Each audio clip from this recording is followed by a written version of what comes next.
जय गौ माता। आज भी भारतीय समाज में गाय को गौ माता कहा जाता है। शास्त्रों के अनुसार ब्रह्मा जी ने जब सृष्टि की रचना की थी तो सबसे पहले गाय को ही पृथ्वी पर भेजा था। सभी जानवरों में मात्र गाय ही ऐसी है जो माँ शब्द का उच्चारण करती है, इसलिए माना जाता है कि माँ शब्द की उत्पत्ति भी गौ वंश से हुई है। भगवान श्री कृष्ण गाय की सेवा अपने हाथों से करते थे और इनका निवास भी गोलोक बताया गया है। इतना ही नहीं, गाय को कामधेनु के रूप में सभी इच्छाओं को पूरा करने वाला भी बताया गया है। हिंदू धर्म में गाय के इस महत्व के पीछे कई कारण हैं, जिनका धार्मिक और वैज्ञानिक महत्व भी है। धार्मिक आस्था है कि गौ पूजा से मनोवांछित फल की प्राप्ति होती है। घर की समृद्धि के लिए घर में गाय का होना बहुत शुभ माना जाता है। कहा जाता है कि विद्यार्थियों को अध्ययन के साथ ही गाय की सेवा भी करनी चाहिए, इससे उनका मानसिक विकास तेजी से होता है। संतान और धन की प्राप्ति के लिए भी गाय को चारा खिलाना और उसकी सेवा करना बेहतर परिणामदायक माना गया है। भविष्य पुराण के अनुसार गाय के सींगों में तीनों लोकों के देवी देवता विद्यमान रहते हैं। सृष्टि के रचनाकार ब्रह्मा और पालनकर्ता विष्णु गाय के सींगों के निचले हिस्से में विराजमान हैं, तो गाय के सींग के मध्य में शिव शंकर विराजते हैं। गौ के ललाट में माँ गौरी तथा नासिका भाग में भगवान कार्तिकेय विराजमान हैं।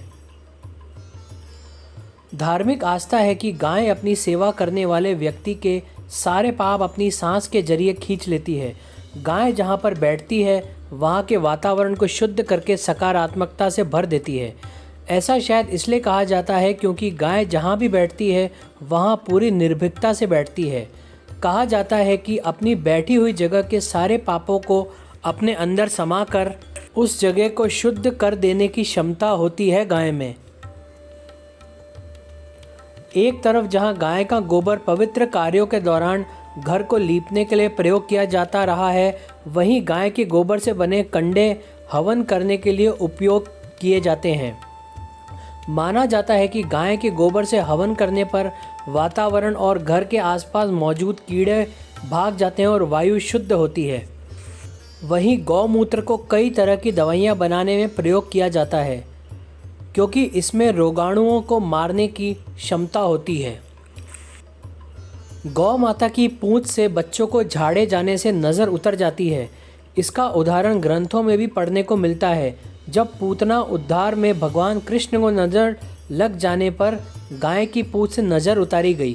कहते हैं कि जो गौ माता के खूर से उड़ी हुई धूलि को सिर पर धारण करता है, वह मानो तीर्थ के जल में स्नान कर लेता है और सभी पापों से छुटकारा पा जाता है।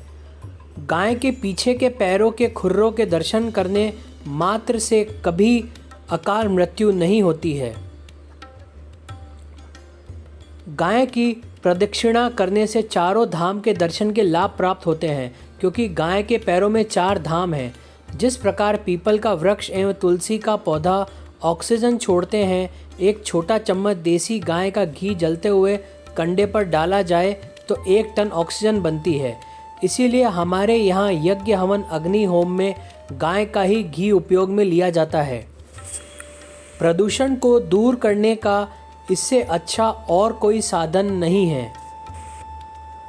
जब हम किसी अत्यंत अनिवार्य कार्य से बाहर जा रहे हों और सामने गाय माता के इस प्रकार दर्शन हो कि वह अपने बछड़े या बछियों को दूध पिला रही हो, तो हमें समझ जाना चाहिए कि जिस काम के लिए हम निकले हैं वह कार्य अब निश्चित ही पूर्ण होगा। गौ माता का जंगल से घर वापस लौटने का संध्या का समय अत्यंत शुभ एवं पवित्र है। मानव समाज में भी माँ शब्द कहना गाय से सीखा है। जब गौवत्स रंभाता है तो माँ शब्द गुंजायमान होता है। गौशाला में बैठकर किए गए यज्ञ हवन जप तप का फल कई गुना मिलता है। एक गौ माता को चारा खिलाने से 33 कोटि देवी देवताओं को भोग लग जाता है। गौ माता के गले में घंटी जरूर बांधें। गाय के गले में घंटी बंदी के बजने से गौ आरती का फल प्राप्त होता है। गौ माता की पीठ पर एक उभरा हुआ कुबड़ होता है। उस कुबड़ में सूर्य केतु नाड़ी होती है। रोजाना सुबह आधा घंटा गौ माता की कुबड़ में हाथ फेरने से सभी रोगों का नाश हो जाता है।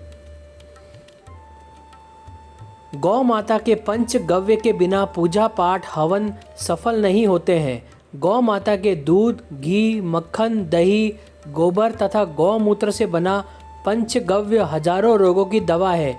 इसका सेवन करने पर असाध्य से असाध्य रोग भी मिट जाते हैं।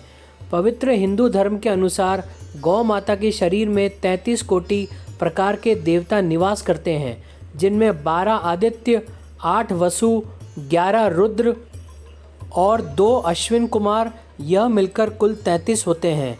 ऋग्वेद ने गौ माता को अघन्या कहा है। यजुर्वेद कहता है कि गौ अनुपमेय है। अथर्ववेद में गाय को संपत्तियों का घर कहा गया है।